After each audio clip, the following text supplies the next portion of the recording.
يا إد مندق إيش على السلام عليكم داوديال maanta waxaan tusayaa marka uu plasterboard ama drywall ka qabo loo hagaajiyo marka soo marka uu dib kaga dilaaco way aad sida buuxi maanta ana xagaas ka daadan soo marka waxaan tusayaa solution waxbartaan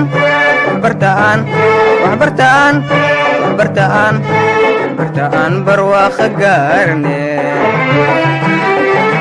daawadayaal saad aragtaanba godku hadda waa circle amaba waxa weeyaan si aan la jari karin magra waxaan doonayaa inaan ka dhigo dherer aan u jaro amaba vertical inaan u jaro kadib si ay ugu dhibirato jaritaanka plasterboardka cusub deetana waan ku dhajinayaa waaniga jaray laakiin qalad aan sameeyay ayaa wuxuu yahay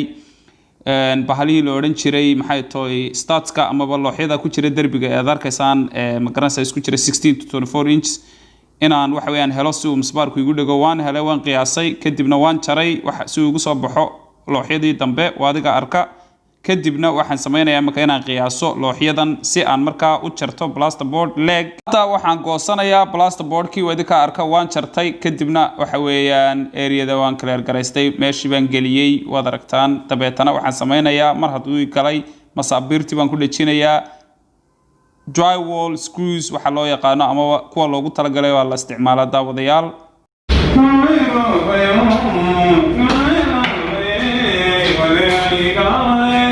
kadibna daawadayaal waan sand gareeyay saad aragtaanba waayo mar walba waxa weeyaan inaan areada wixii loose ka jaro kadibna waxaan jaray girgiradii loose-ka ahaa ee plasterboardkii hore si uu joint compound-ka cusub ama plasterka cusub markaan mariyo aanu u noqon loose aanu mid kale u kala dheeraanin oo igu sinmo kadibna waan sandigareeyay kadibna waxaan isticmaalay brush si aan dhaska iyo debris-ga uga jaro kadibna waxaan qastay fillerkaygii ama joint compound-kaygii kadibna intaanan tape-kii ku xidhin ayaan gudaha u gelgeliyay tape mesh tape waxa la yiraahdaa isticmaalayaa oo regular drywall tape-kii anigu ma jecli waayo mesh tape-ku waxay leedahay girgiro marka intaanan isticmaalin horta waxaan sameynayaa godadka ayaan gelinayaa si aanay wax hawi uga soo gelin xaggaas mid kale ay ugu qabato tape-ka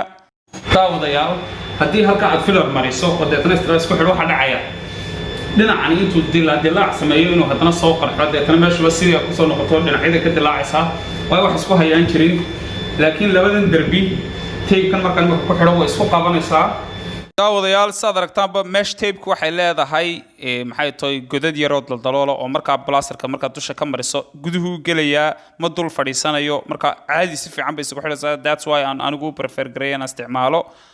laakiin waa preferable choices markaa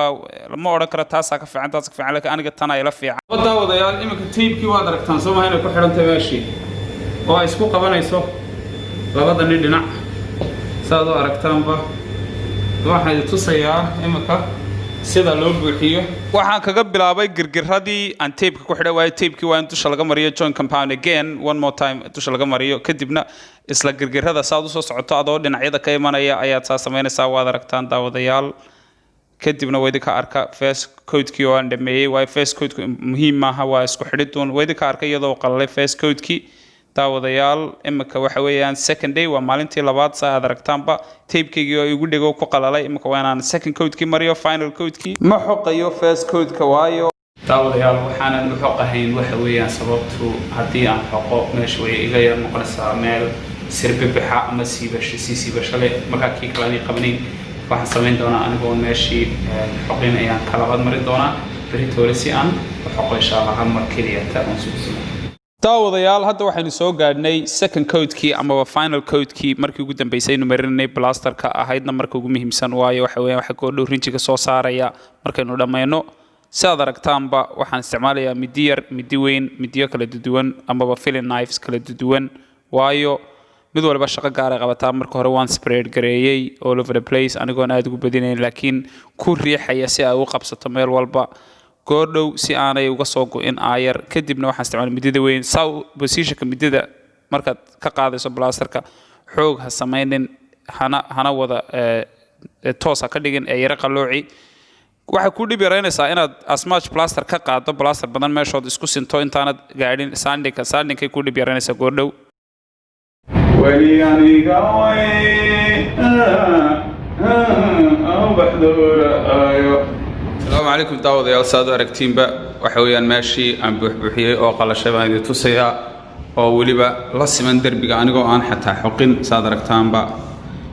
yar slight bit oo meelahan dusha ah oo gargaraduna ka masaxayo aan ka xoqayo laakiin saad aragtaanba darbigii bay la siman tahay oo idinka arka daawadayaal sida saxda ah ee professional ka ah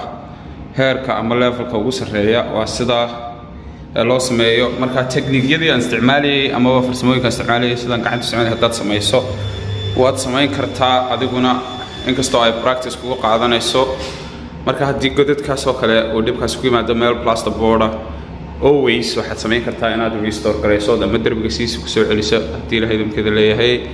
markaan dhameeyaa idin tusi doonaa daawadayaal qaar badan oo idin ka mid ah waxa lahayn sanding-ku waa xoqitaanka waa kan wax weeyaan ka isku sameeya darbiga marka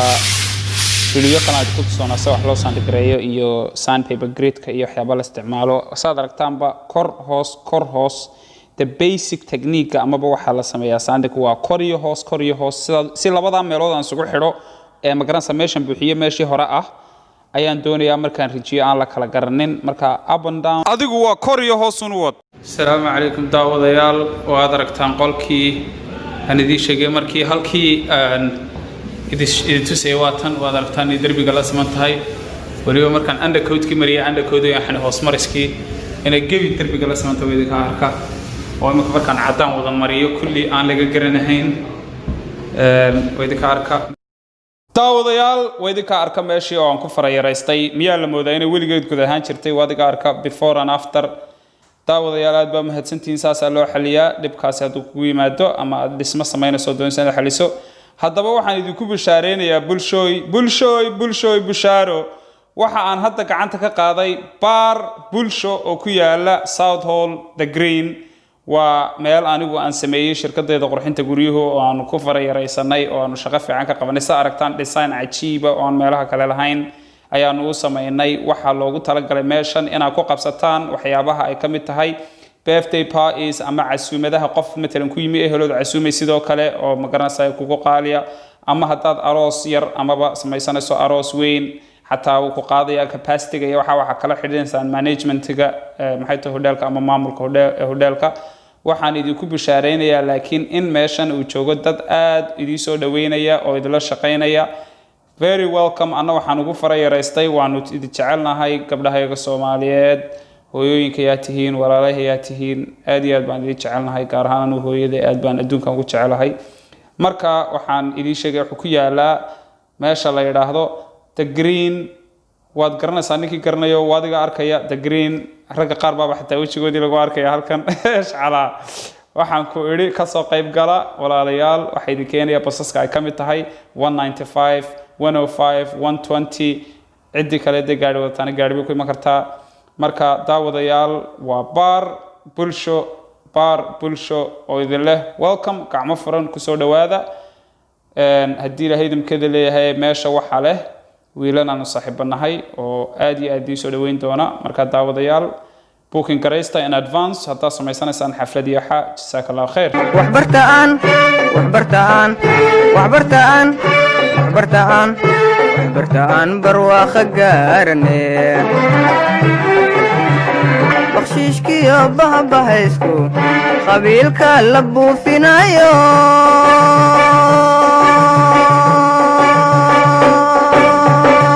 asaageena ku beegsan mayne waxbartaan barwaaqo gaarne